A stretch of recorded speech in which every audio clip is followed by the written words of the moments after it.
Bonjour, cette vidéo présente les différentes familles ou variétés de CPE.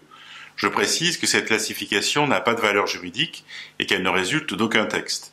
Elle a pour seule vocation de présenter une typologie pédagogique des CPE. Il est ainsi possible de distinguer 4 familles de contrats de performance énergétique. La première famille porte sur les CPE de gestion intelligente du bâtiment. Ces contrats de performance énergétique conduisent à équiper le bâtiment de dispositifs de suivi et de contrôle à distance. L'ambition énergétique de ce type de contrat s'inscrit dans un cadre cohérent avec les moyens mis en place. Elle est la plus faible. Au plan méthodologique, il est habituellement admis de dire que ce type de CPE permet de réduire de l'ordre de 5 à 10% les consommations énergétiques du bâtiment. Ce type de CPE met ainsi en œuvre des solutions financières assez légères qui ne supposent pas d'investissement initial significatif. Il s'agit de ce point de vue-là de la famille la moins coûteuse.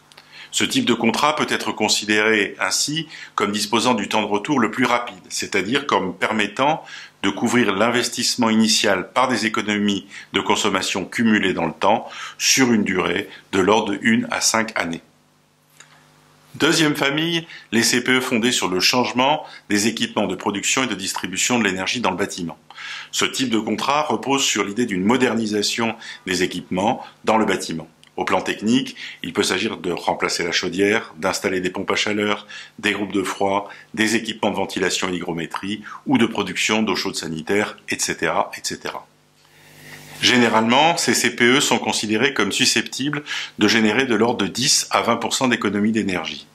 Les temps de retour prévisionnels de ces contrats sont usuellement considérés comme compris entre 10 et 12 années. Cette durée est d'ailleurs très intéressante car elle cadre assez bien avec la durée moyenne de détention d'un logement pour un particulier de 8 à 10 ans ou avec la durée d'un bail commercial dit 369. Troisième famille, les CPE mettant en œuvre des travaux sur l'enveloppe même du bâtiment. Cette famille regroupe les contrats qui impliquent essentiellement des travaux sur le bâti, tels que l'étanchéité et l'isolation du bâtiment ou encore le changement des ouvrants. Cette approche caractérise une performance énergétique dite passive par rapport à la performance dite active des deux premières familles. Ces contrats visent habituellement soit à abriter une pure opération patrimoniale, soit à conduire un projet de rénovation plus large, doté d'une forte dimension patrimoniale. L'ambition énergétique peut donc être assez variable, mais elle est le plus souvent supérieure à 20%. Ces contrats, conclus pour une durée longue, de plus de 15 ans, ne sont que très peu aptes à être autofinancés au moyen des économies de charges, compte tenu du coût des travaux rapportés aux économies qu'ils permettent.